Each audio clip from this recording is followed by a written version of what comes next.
Good morning class. आज हम start करने वाले हैं क्लास 10th का chapter number 9 which is applications of trigonometry. अगर आपने इससे पहले टिग्नोमेट्री चैप्टर नहीं पढ़ा है तो वो आपको ज़रूर पढ़ना पड़ेगा इस चैप्टर को स्टार्ट करने से पहले। तो उसकी वीडियोस भी हमारे चैनल पे अपलोडेड है, अगर आपने नहीं देखी तो आप पहले उसको देखिए, तब आप ये वाले चैप्टर को पढ़ना स्टार्ट करेंगे। एप्लीकेशंस ऑफ टिग्नोमेट्री के लिए आपको टिग्नोमेट्री चैप्टर पूरा आना चाहिए।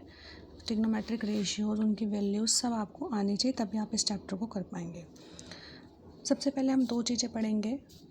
उसको पढ़ने के लिए आपको एक चीज़ समझनी पड़ेगी। देखें, अगर एक पर्सन ज़मीन पे खड़ा है और ऊपर एक पतंग उड़ रही है, ठीक है।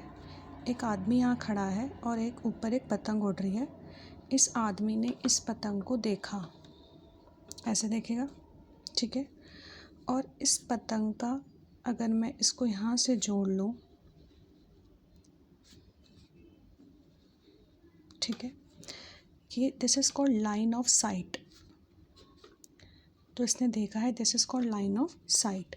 और इन जिन नज़रों से इसने इस पतंग को देखा, इनके बीच में और जहाँ पे ये खड़ा है, इसकी नज़रों से ये वाला डिस्टेंस जो है, इसके बीच में एक एंगल बनता है जिसे बोलते हैं alpha, and this is called angle of elevation. Angle of elevation, क्योंकि ये एलिवेट हो रहा है, ऊपर की तरफ देख रहा है, तो this is called angle of elevation. ये हो गया परपेंडिकुलर, ये हो गया base, and this is called hypotenuse, ठीक है।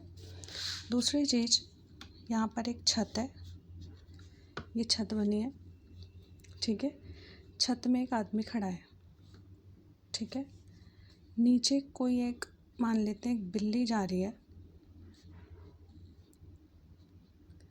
इस आदमी ने इस बिल्ली को देखा, अभी ऐसे देख रहा है, ठीक है। और यहाँ से इसका डिस्टेंस बना लेते हैं ज़मीन पे, इसको ज़मीन से टच कर लेते हैं। ये भी 90 डिग्री एंगल था यहाँ पर, ये भी यहाँ पे 90 डिग्री एंगल होगा। इस बार इसका लाइन ऑफ साइट ये हो गया, this is called line of site. आँखों से इसको देख रहा है तो this is called line of site. अब इसके बीच में और इसके बीच में एक एंगल बन रहा है, ठीक है। ये वाला एंगल जहाँ पे ये खड़ा है और जहाँ पे इसने देखा, ये दोनों लाइंस के बीच में बनता है हमेशा। इसमें भी बना था जहाँ पे खड़ा है और जहाँ पे इसने देखा, यहाँ भी बनेगा जहाँ पे खड़ा है और जहाँ पे इसने देखा। दिस इज़ कॉल्ड, ये हो गया आपका beta, and this is called angle of depression, क्योंकि इस बार ये ऊपर से नीचे की तरफ देख रहा है। अब क्योंकि ये वाली लाइन और ये वाली लाइन आपस में पैरेलल है, तो ये अल्टरनेट एंगल की वजह से दोनों एंगल बराबर हो गए, तो दोनों फिगर सेम ही बन गए। बस आपको क्वेश्चन को पढ़कर समझना है कि फिगर कैसे बनेगा। अगर ये वाला एंगल भी बनता है तो वो इनडायरेक्टली इसी के इक्वल हो जाएगा और आपको उसी तरीके से सॉल्व करना है। ये हो जाएगा आपका perpendicular, this is base, and this is hypotenuse, ठीक है। अब हम क्वेश्चन करना स्टार्ट करते हैं। क्वेश्चन करने के लिए आपको क्वेश्चन को बहुत ध्यान से पढ़ना है, समझना है, फिर उसका फिगर ड्रॉ करना है। Figure is the most important thing in this question. Figure जैसे अगर सही ड्रॉ हो गया तो आपका आंसर, आपका जो सॉल्यूशन है वो ऑटोमेटिकली ठीक हो जाएगा। फिगर ड्रॉ करने के लिए आप क्वेश्चन को पहले समझेंगे। A circus artist is climbing a 20 metre long rope. एक सर्कस आर्टिस्ट है, वो 20 मीटर रस्सी पर चढ़ रहा है, which is tightly stretched and tied from the top of a vertical pole to the ground. आप बोला है वर्टिकल पोल बनाया ग्राउंड तक, दिस इज़ ग्राउंड, ये वर्टिकल पोल है। एक आर्टिस्ट है जो इस रस्सी पर चढ़ रहा है, 20 मीटर लंबी रस्सी पर। ये रस्सी कितनी मीटर लंबी है? 20 मीटर लंबी रस्सी पर चल रहा है, which is tightly from the top vertical pole to the ground. Vertical pole के टॉप से रस्सी ग्राउंड तक बंधी हुई है। तो ये फिगर बन गया हमारे पास, ठीक है। Find the height of the pole, आपको ये चीज़ फाइंड करनी है। इसका नाम दे दीजिए ABC। आपको ये वाली चीज़ फाइंड करनी है, find the height of the pole. Pole तो यही था। If the angle made by the rope, रस्सी, विद द ग्राउंड, ग्राउंड के साथ, रस्सी ये रही, ग्राउंड ये रहा, कितना एंगल बना रहा है? 30 डिग्री का। आपको ये चीज़ निकालनी है। सबसे पहला काम, क्वेश्चन को ध्यान से पढ़ना और फिगर ड्रॉ करना। जैसे ही फिगर ड्रॉ हो जाए आप देखेंगे परपेंडिकुलर, ये हाइपोटेनस है, 90 के सामने वाला हमेशा हाइपोटेनस होता है, एंगल के सामने वाला हमेशा परपेंडिकुलर होता है। पी परपेंडिकुलर और हाइपोटेनस का रिलेशन कौन से ट्रिग्नोमेट्रिक रेशियो में होता है? आपको एक चीज़ बताई थी मैंने, पंडित बद्री प्रसाद हर हर भोले, ये साइन का होता था, this is called sine theta, this is called cos theta and this is called tan theta. Question में देखना है क्या दिया है और क्या निकालना है, उन दोनों का रिलेशन कौन से एंगल में होता है, परपेंडिकुलर और हाइपोटेनस। पी और एच किस में होता है, साइन थीटा, तो आप क्या लिखेंगे, sine theta degree is equal to P upon H. Value रखिए, थीटा कितना है 30 डिग्री, परपेंडिकुलर का नाम हमने एच लिखा है, स्मॉल एच, एंड हाइपोटेनस कितना है 20 मीटर। साइन 30 की वैल्यू मैंने कहा था आपको ट्रिग्नोमेट्री आनी चाहिए, 1/2 एच अपॉन 20, क्रॉस मल्टीप्लाई करा, 2h is equal to 20 and h is equal to 10 metre. Therefore height of a vertical pole is 10 metre. बहुत ईजी क्वेश्चन था। नेक्स्ट क्वेश्चन करते हैं, which is a tree breaks due to storm, एक पेड़ storm की वजह से टूट गया, and the broken part bends so that the top of the tree touches the ground. देखिए एक पेड़ है, वो पूरा पेड़ था ऊपर तक, जो कि इतना पोर्शन, ये वाला पोर्शन टूट के यहाँ गिर गया, लटक गया। पेड़ ऐसे ही है, देखिए मैं एक रफली बना देती हूँ, ये एक पेड़ है और ये बीच में से टूट गया तो ये नीचे की तरफ लटक गया, ठीक है, making an angle of 30 degree. ये जब पेड़ नीचे गिरा है तो ग्राउंड के साथ 30 डिग्री का एंगल बना रहा है। द डिस्टेंस, क्वेश्चन में लिखा है the distance between the foot of the tree to the point where the top touches the ground is 8 metre. The distance between the foot of the tree, पेड़ का foot ये रहा, जहाँ पे top touch कर रहा है वो पार्ट ये रहा, इन दोनों के बीच का डिस्टेंस 8 मीटर बोला है।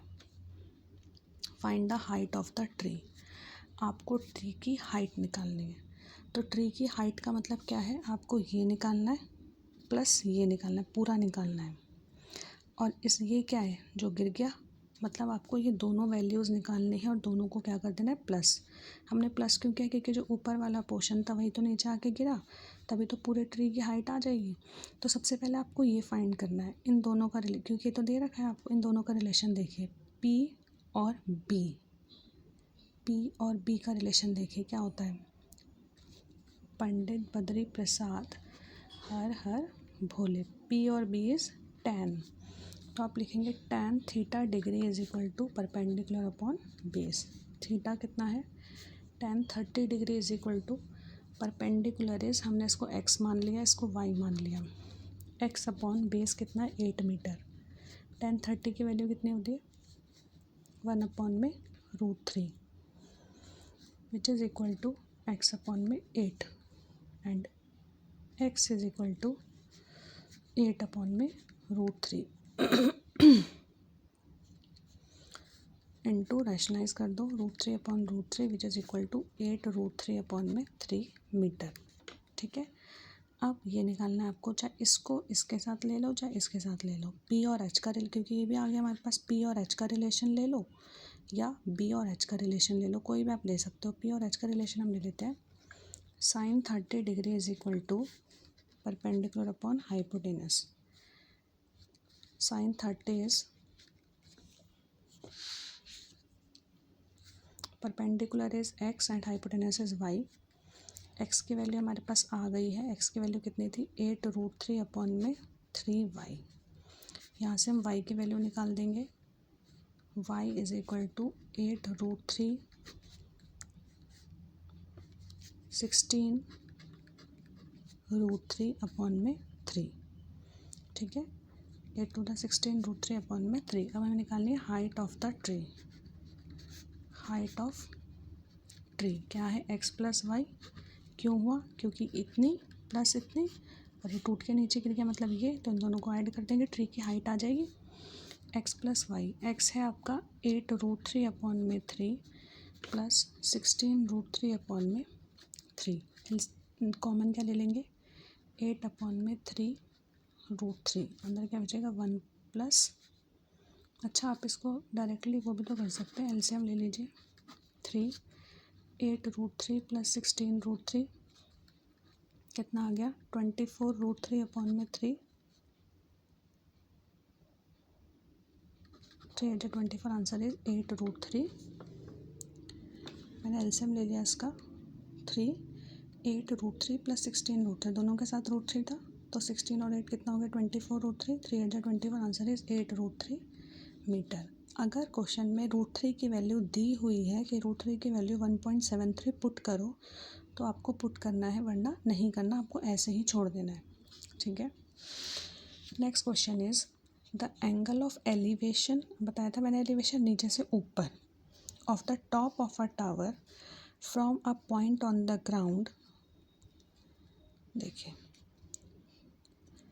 टावर के टॉप पर एक एंगल ऑफ एलिवेशन बन रहा है, यही एंगल ऑफ एलिवेशन, ठीक है।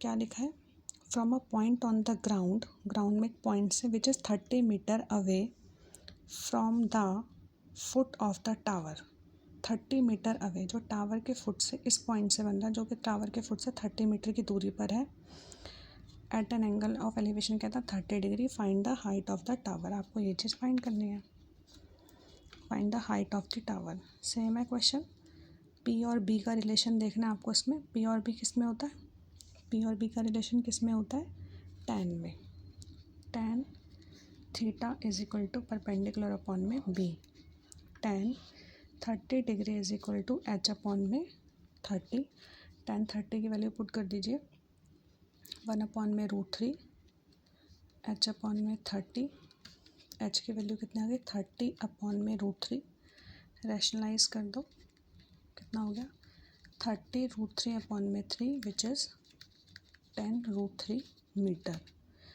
आप लिख देंगे therefore height of the tower is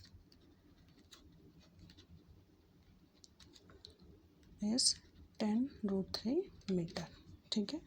इसी तरीके से आपको बाकी के क्वेश्चंस पे ट्राई करने हैं, और अगली वाली क्लास में हम इसके आगे के क्वेश्चंस करेंगे, ठीक है। आपको बहुत ध्यान से बस फिगर बनाना है, और फिगर में रिलेशन देखिए, उसके हिसाब से ट्रिग्नोमेट्रिक रेशियो की वैल्यू को पुट करना है।